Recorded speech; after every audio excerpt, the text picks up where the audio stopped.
সবাইকে জয় যিশু। প্রভু যীশু খ্রিস্টের শক্তিশালী নামে আমি আপনাদের প্রত্যেককে হৃদয় দিয়ে স্বাগত জানাচ্ছি আমার এই চ্যানেল জীবন্ত ঈশ্বরের মণ্ডলীতে। একমাত্র ঈশ্বরেরই গৌরব হোক, আমেন।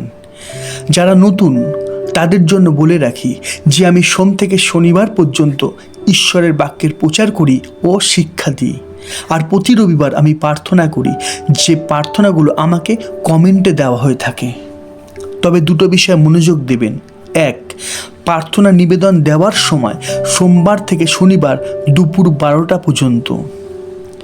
দুই, প্রার্থনা নিবেদন দেওয়ার সময় যার সমস্যা তার নামটা অবশ্যই লিখবেন, আর সমস্যাটাও ভালো করে লিখবেন যেন আমি ভালো করে প্রার্থনা করতে পারি।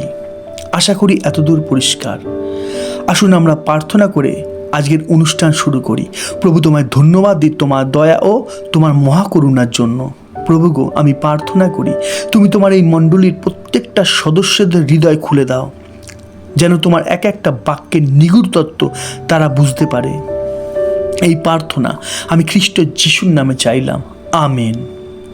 যারা এই জীবন্ত মণ্ডলীর সদস্য তারা জানেন যে আজ কী হবে, কিন্তু যারা প্রথম আজ এই ভিডিও দেখছেন তাদের জন্য বলে রাখি, এখন যে শিক্ষা চলছে তার নাম এক নজরে নতুন নিয়ম।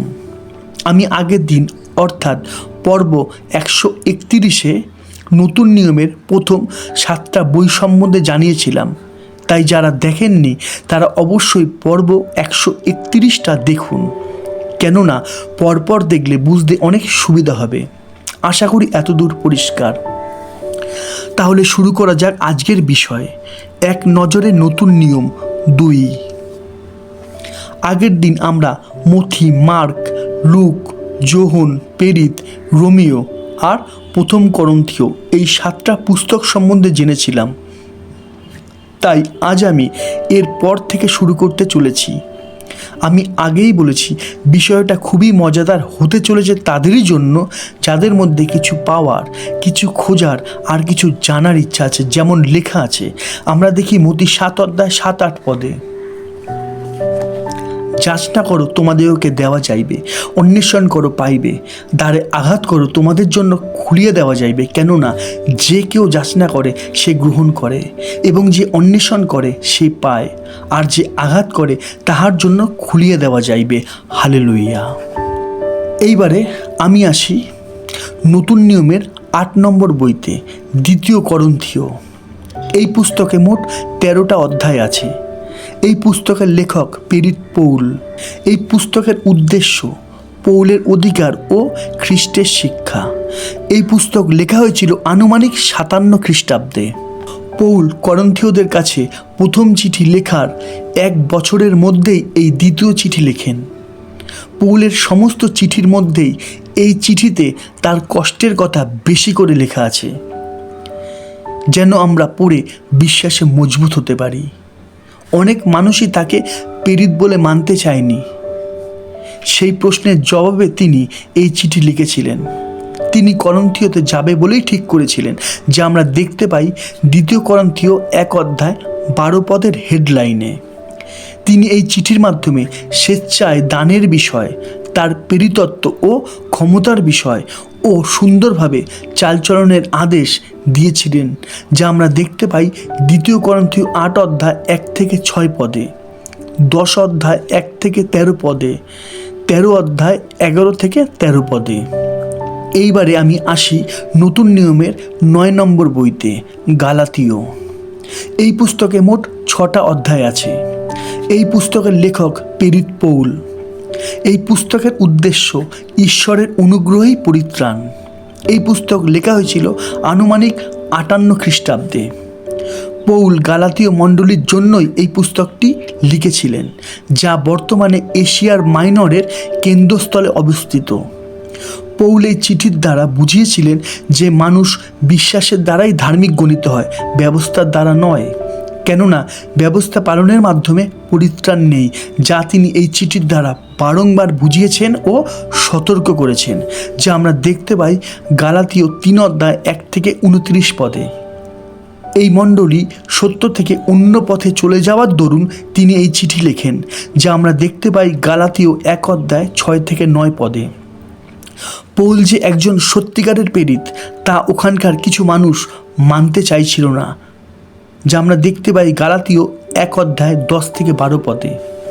এছাড়াও তিনি খ্রিস্টীয় জীবনের আচরণ সম্বন্ধেও জানিয়েছিলেন।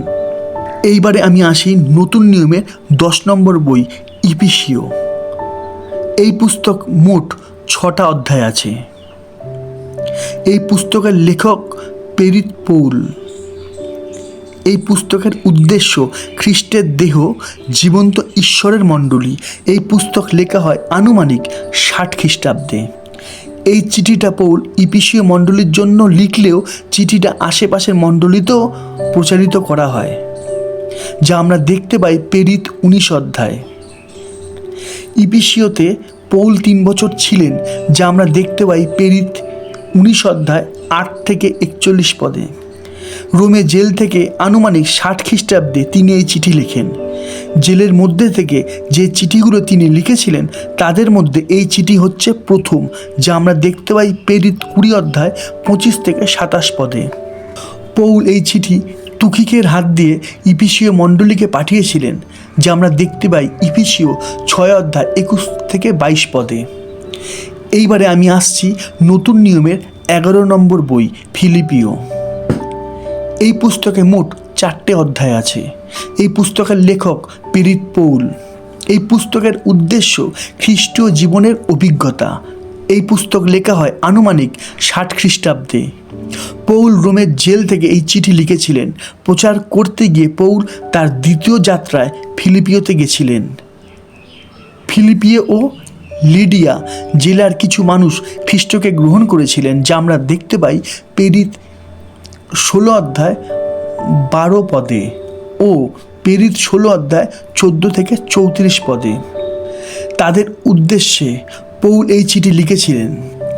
ফিলিপিও মণ্ডলীর মানুষরা ইপাফ্রোদিতের হাতে পৌলের জন্য উপহার পাঠিয়েছিলেন, যা আমরা দেখতে পাই ফিলিপিও 4 অধ্যায় 10-18 পদে।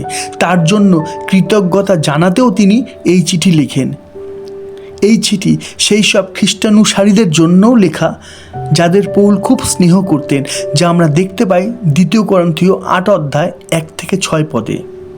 এই চিঠিতে পৌল বুঝিয়ে দিয়েছিলেন তার জীবনের কোনো মায়া নেই, যা আমরা দেখতে পাই ফিলিপিও 1 অধ্যায় 21 পদে। সেই সময় রোম সম্রাট নিরোর কাছে তিনি বন্দী ছিলেন। তবুও তিনি এই চিঠির দ্বারা তাদেরকে জানিয়েছিলেন যে তিনি খুবই আনন্দিত আছেন। এছাড়াও তিনি বুঝিয়েছিলেন যে খ্রিস্টানের জীবনই হলো খ্রিস্ট।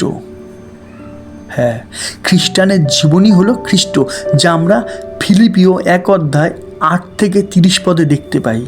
খ্রিস্টই হলো খ্রিস্টানদের আদর্শ। খ্রিস্টীয় বিশ্বাসের লক্ষ্যই হলো খ্রিস্ট ও খ্রিস্টই খ্রিস্টানদের শক্তি, যা আমরা দেখতে পাই ফিলিপিও 2 অধ্যায় 1-18 পদে, 3 অধ্যায় 1-21 পদে, 4 অধ্যায় 1-20 পদে। এইবারে আমি আসি নতুন নিয়মের 12 নম্বর বই কলসীয়। এই পুস্তকে মোট 4টে অধ্যায়। এই পুস্তকের লেখক প্রেরিত পৌল। এই পুস্তকের উদ্দেশ্য সবার আগে প্রভুকে রাখা দরকার। এই পুস্তক লেখা হয়েছিল আনুমানিক 60 খ্রিস্টাব্দে। পৌল যখন রোমে জেলে বন্দী ছিলেন তখন তিনি ইফিসীয় ও ফিলিপিওদের কাছে চিঠি লেখেন। তখনই তিনি কলসীয়দের জন্য এই চিঠি পাঠান। সেই সময় কলসীয়দের কাছে কেউ কেউ এসে মন্দ প্রচার করে তাদেরকে সত্য থেকে সরিয়ে নিয়ে যাচ্ছিল, যা আমরা দেখতে পাই কলসীয় 2 অধ্যায় 16-19 পদে। পৌল কলসীয় মণ্ডলীকে সতর্ক করার জন্যই এই চিঠি লিখেছিলেন। প্রভু যিশু বলতেন, আমিও পিতা আমরা এক। সেই বিষয় নিয়েও পৌল এই চিঠিতে লিখেছিলেন, যা আমরা দেখতে পাই কলসীয় 3 অধ্যায় 1-25 পদে। এইবারে আমি আসি নতুন নিয়মের 13 নম্বর বই প্রথম থিসলনিকীয়। এই পুস্তকে মোট 5টা অধ্যায়। এই পুস্তকের লেখক প্রেরিত পৌল। এই পুস্তকের উদ্দেশ্য খ্রিস্টের পুনরাগমন। এই পুস্তক লেখা হয়েছিল আনুমানিক 51 খ্রিস্টাব্দে।